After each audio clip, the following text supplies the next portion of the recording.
Student, आप सभी को अच्छी तरह से पता है कि आप लोगों का मॉडल पेपर आ चुकी है और मॉडल पेपर के सेट जो है आप लोगों को तीन सेट को जारी किया है, जिसमें से मैं आप लोगों के सामने आज लेकर आया हूँ हिस्ट्री का सेट नंबर 1।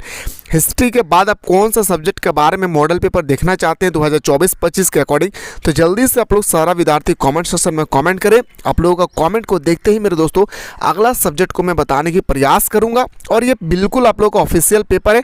D2 आप लोगों का फाइनल एग्जाम में भी आप लोगों को इसी तरह से क्वेश्चन देखने को मिलेंगे।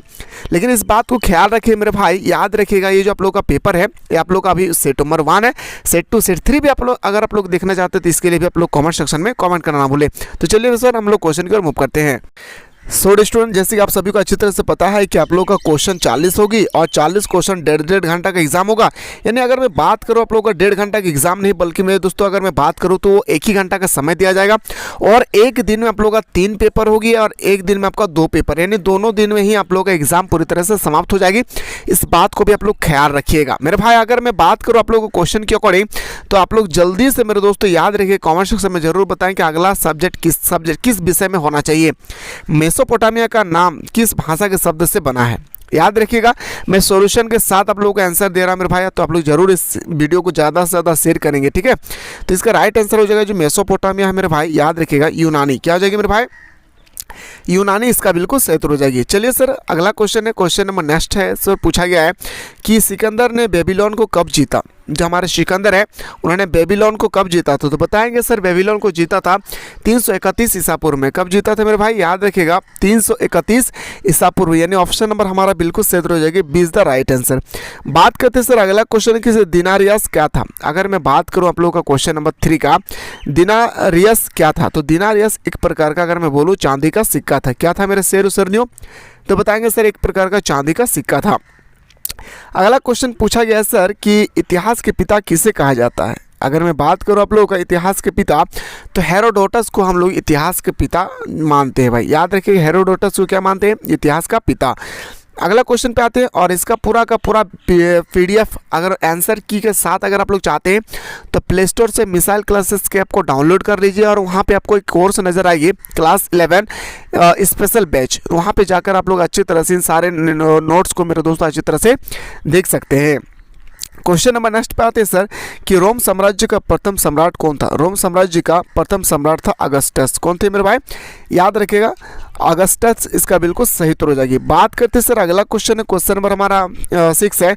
पहाड़ियों की चोटी पर बसे गाँव को क्या कहते हैं। पहाड़ियों की चोटी पर बसे शहरों को हम लोग कस्टेला कहते हैं। क्या कहते हैं मेरे भाई? कैस्टेला कहते हैं, यानी ऑप्शन नंबर हमारा बिल्कुल सही उत्तर हो जाएगी, 20 द राइट आंसर।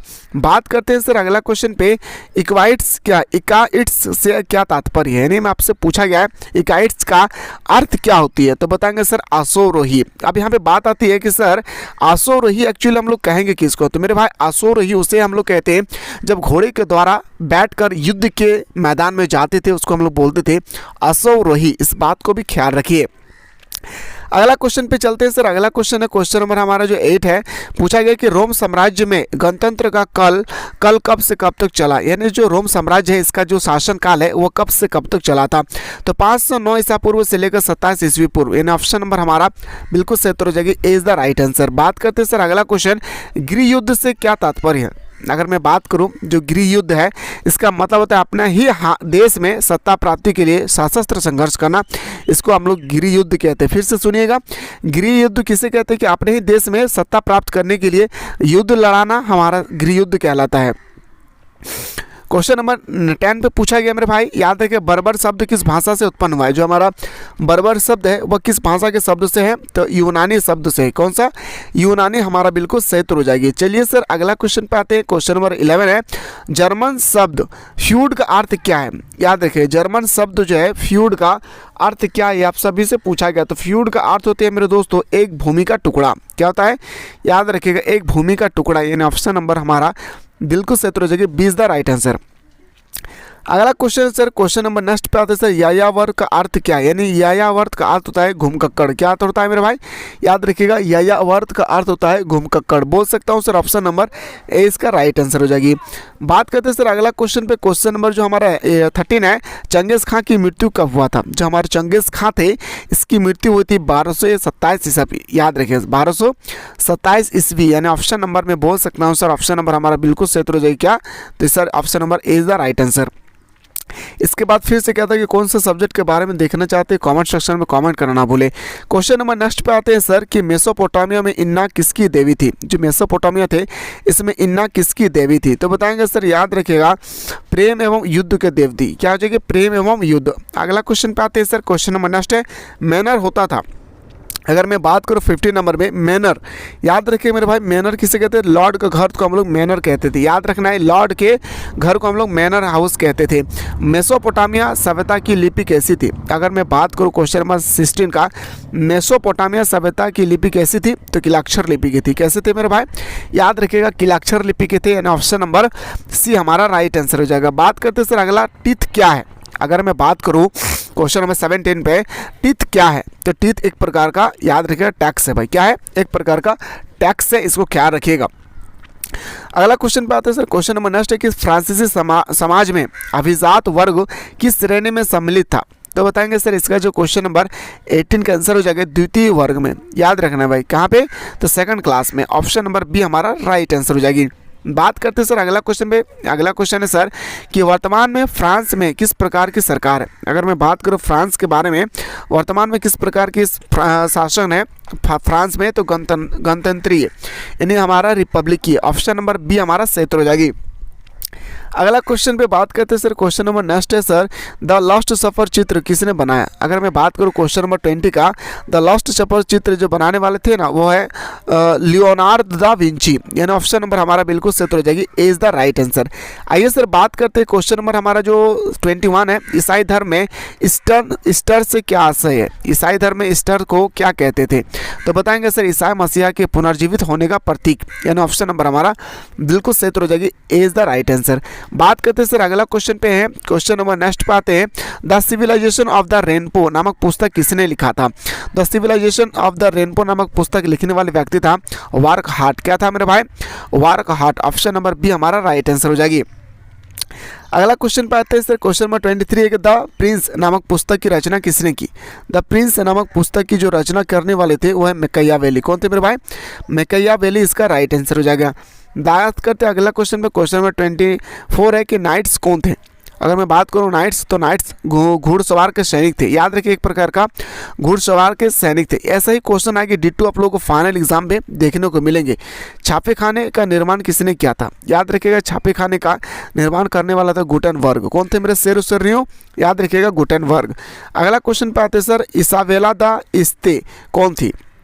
आखिर आप लोग क्वेश्चन का लेवल जो देख रहे हैं ना मेरे भाई, ऐसा ही लेवल भी होगा आप लोगों का फाइनल एग्ज़ाम। जब आप लोग याद रखेंगे एग्ज़ाम हॉल में घुसेंगे तो उससे पहले आप लोग 3-4 साल का कम से कम मॉडल पेपर देख लेना है, 2-3 साल का प्रीवियस क्वेश्चन देख लेना है, वीकली टेस्ट का क्वेश्चन पेपर देख लेना है, साथ ही साथ जो मैं सिलेक्टेड क्वेश्चन एप्लीकेशन में बता रहा हूँ वो सिलेक्टेड क्वेश्चन देख लेना है। जो भी स्टूडेंट्स अभी तक मिसाइल क्लासेस के ऐप को डाउनलोड नहीं किए, जल्दी से प्ले स्टोर से मिसाइल क्लासेस के ऐप को डाउनलोड कर लें। अगर डाउनलोड करने में दिक्कत होगी तो डिस्क्रिप्शन बॉक्स में लिंक दिया हुआ है, जल्दी से डाउनलोड करके हमारे साथ सुबह शाम ऑनलाइन क्लास में जुड़े रहें सारे सिलेक्टेड क्वेश्चन के साथ। तो बताएंगे सर, याद रखिएगा क्वेश्चन नंबर 26 जो है इसका राइट आंसर होगा मटवा राज्य की रानी। क्या थे मेरे भाई?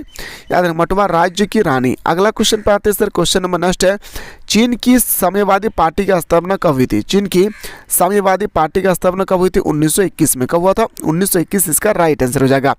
प्रिंसिपिया ऑफ द मैथमेटिक्स किसने लिखा था?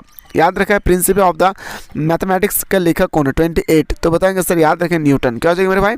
न्यूटन इसका राइट आंसर हो जाएगा। क्वेश्चन नंबर आते हैं सर 29 पे, क्वेश्चन नंबर 29, किसने यह घोषणा किया कि पृथ्वी समेत सारे ग्रह सूर्य के चारों ओर परिक्रमा करते हैं?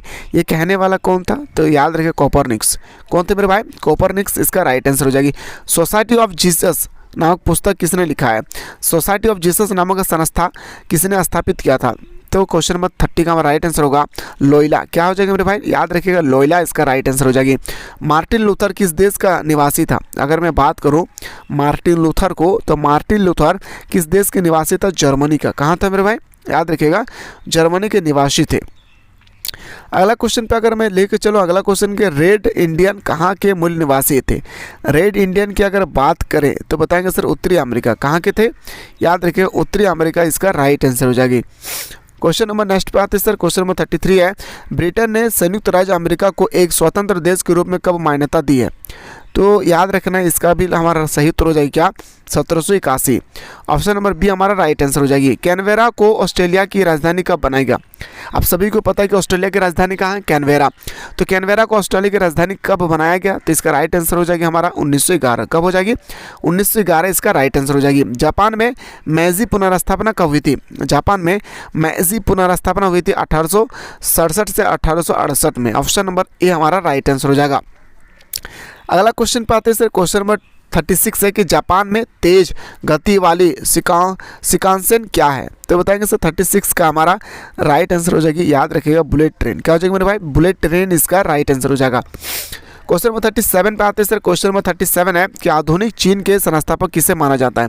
आधुनिक चीन के जो संस्थापक माने जाते हुए डॉक्टर sun यat-sen। क्या हो जाएगा मेरे भाई? याद रखना है डॉक्टर sun यat-sen इसका राइट आंसर हो जाएगी। अगला प्रश्न पे आते हैं सर, चीनी गणतंत्र के पहले राष्ट्र अध्यक्ष कौन थे? तो इसका जो सही उत्तर हो जाएगा sun यat-sen, डॉक्टर sun यat-sen इसका भी राइट आंसर हो जाएगी। वार्का शीर्ष क्या है? अगर मैं बात करूं 39 का, वार्का शीर्ष क्या है? तो वार्का शीर्ष स्त्री का सिर है। याद रखिए मेरे दोस्तों तबीयत सही नहीं है, लेकिन फिर भी मैं आप लोगों को स्टडी करा रहा हूं ताकि आप लोग अच्छी तरह से पढ़ लिख कर अच्छे मकाम को हासिल करें और अपने माँ बाप का नाम जरूर रोशन करें। ठीक है, अगला क्वेश्चन पे आते हैं। क्वेश्चन नंबर नेक्स्ट पे आते हैं सर, मेसोपोटामिया किन दो नदियों के बीच की उपजाऊ भूमि को इंगित करता है? तो मेसोपोटामिया दजला और फरात नदी। क्या मेरे भाई? दजला और फरात नदी। इसके बाद कौन सा सब्जेक्ट के बारे में देखना चाहते हैं सारा विद्यार्थी एक बार जल्दी से आप लोग कॉमेंट करें, क्योंकि मैं कमेंट को देखते ही मेरे दोस्तों मैं आप लोगों को अगला सब्जेक्ट के बारे में मॉडल पेपर बताने की कोशिश करूंगा। आप लोग जितना ज़्यादा आप लोग शेयर करेंगे उतना ही ज़्यादा मेरे दोस्तों मैं PYQ मॉडल पेपर आप लोगों को प्रोवाइड करने की कोशिश करूंगा। फिलहाल हम लोग बात करते हैं नेक्स्ट क्वेश्चन के साथ।